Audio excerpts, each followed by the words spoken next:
Welcome to Defeat Your Cravings, hosted by Dr. Glenn Livingston, PhD. Glenn has held his doctorate in psychology for more than 30 years and is also a former multi-million-dollar consultant to the big food industry and uses his experience to help you defeat your cravings. This show will help you to focus on dramatically reducing cravings and leave the diet mentality behind, so you can more easily and effortlessly achieve your health, fitness, and body composition goals. Please remember, no doctor-patient relationship is created via this show, and you are responsible for confirming any changes to your diet, health, or psychological routines with an appropriately licensed professional before implementing them.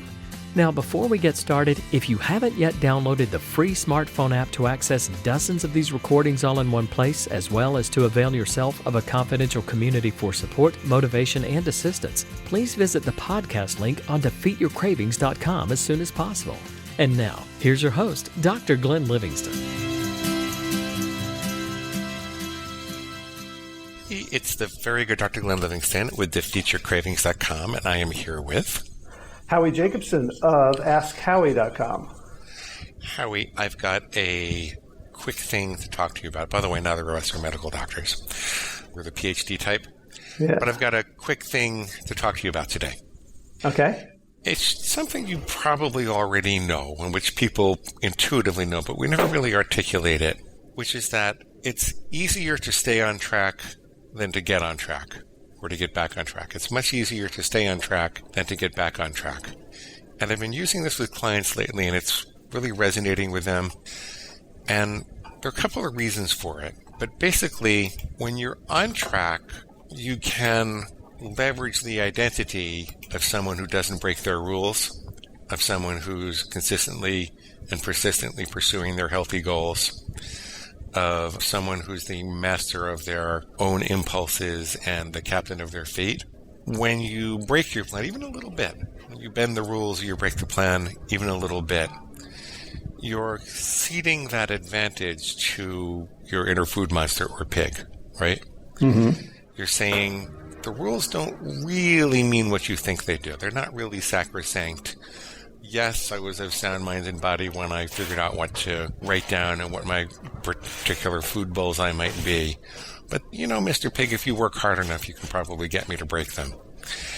And then, see, when you do go off track, you've not only acknowledged to your inner pig that it's possible for you to make important food decisions by impulse and whim and emotion, but you're also then usually dealing in an environment where your dopamine is lower, so you're in a bad mood, where your blood sugar has been destabilized, so you're going to be craving really sweet things, and where you have less than 100% confidence because you did just make a mistake, and your pig can jump on that for all these reasons and say, you know, you made a mistake. If you're not perfect, you're nothing.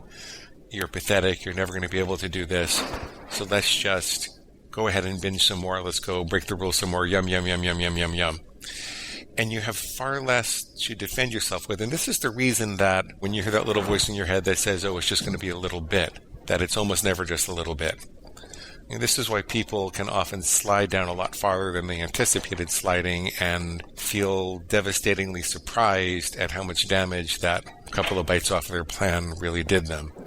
And it's not that you can't overcome that. I mean, I've got a whole chapter in my book about how to recover and why you're really not powerless, even though it seems like you're powerless at those moments, and why it's possible to stop a binge in its tracks and eat 5 cupcakes instead of 15. But ultimately, you got to get the idea that it's much easier to stay on track than to get on track. And so when you're on track, stay on track. What do you think about this?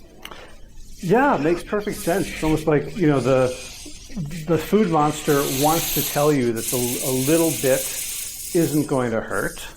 And you just explained the costs of a little bit, that it's not a linear scale. Going from 100% to 99.9% is a bigger hit than going from 90% to 10%. Yeah, it's a whole different way of life. It's the difference between being your food monster's master versus being its slave, right? It's the difference between making decisions with your intellect, your important decisions. I don't think everybody has to make every food decision with their intellect, but making the important ones which have led you to trouble before, like putting red lights and stop signs and yield signs and, following the rules of the road so you can live in a civilized society versus living in anarchy. And in not so polite vernacular, it's the difference between being your pig's master and being your pig's BIATCH.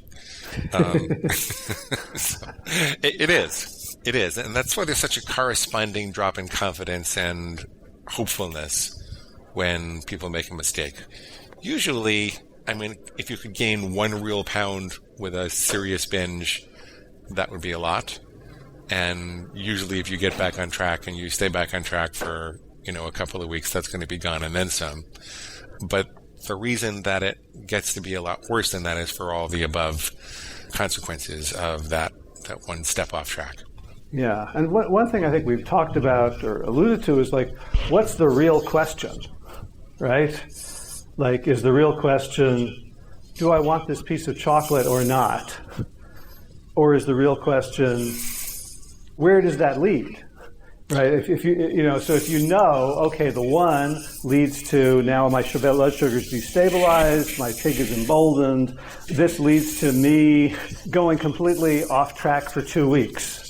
Even though you can stop it after that 1 piece of chocolate, but saying which road do I want to go down now? It's almost like the pig wants you to think about the first step, and you're saying, okay, if I get off the highway here, right? Yeah, I could turn around. Yeah, there might be a clover leaf, but basically, this is a different road. And you might wind up in a bad neighborhood where you get carjacked. Yeah. Yeah. Or going 25 miles on the Pennsylvania Turnpike because they don't have any nearer exits, and then you got to turn around and come back. I think I did that once. Yeah, everybody's done that. Yeah. Terrible highway. Yeah. I actually remember I once was on a date. We missed the exit and we had to drive 40 miles. She was very understanding. Yeah. So. Yeah, I was on a night train from Leningrad to Moscow, and almost ended up in Siberia because I was sleeping. Oh no, that's funny. And then you could have a story about how you were banished to Siberia, and you escaped from Siberia. Thank you, Howie. A pleasure.